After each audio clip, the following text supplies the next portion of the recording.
So if you can see right out here, the fire came over the ridge, came down through here, and the Press Democrat would have some wonderful pictures of firefighters who were saving this incredible tree right here. But if you were to stop and then look on this side over here, this is what it looked like before the fire.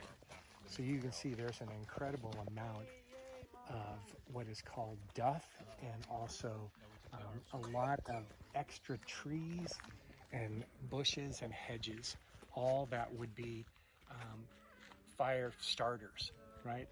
A lot of these trees are not should not be here, because normally fire would roar through here about every 25 years. And so these trees would have been burned up. But because of the fact that they're here, they serve as a ladder. And so when the fire comes, it goes right up that tree, and now the fire is going to be somewhere between 15 and 20 feet up the redwood. What makes the redwood so resistant to fire is its incredible bark. It's so thick. So usually when the fire comes, it comes down low, right? And so you'll notice a lot of redwood trees here are burned. And that was from a fire that was in 1923, right? But this fire, okay, now we're looking, 2020, so almost 100 years. So we've missed about 4 cycles of natural fire. And so we're paying the price of that, of the suppression of the fire. Even though most people, when they come and they look at this, they see this as very beautiful, right? Wow, this is the way it should be, nice and lush. It looks so healthy.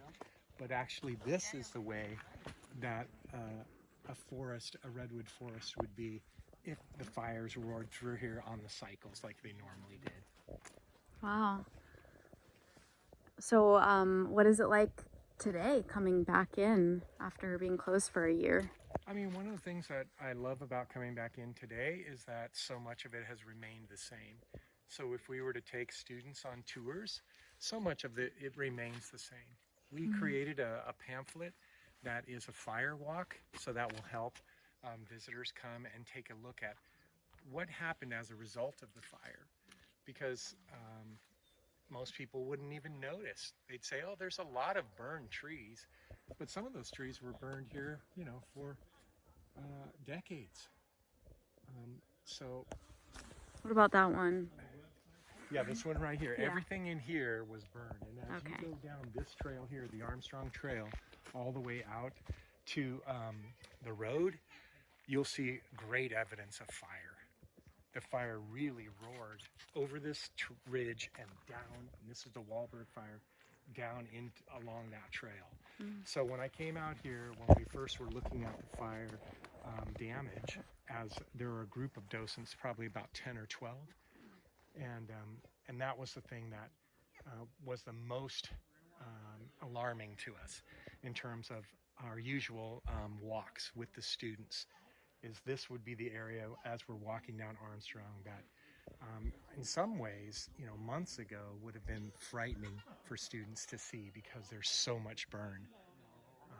And so, yeah, it's very interesting. I'll give you a brochure if you like. I think I have one.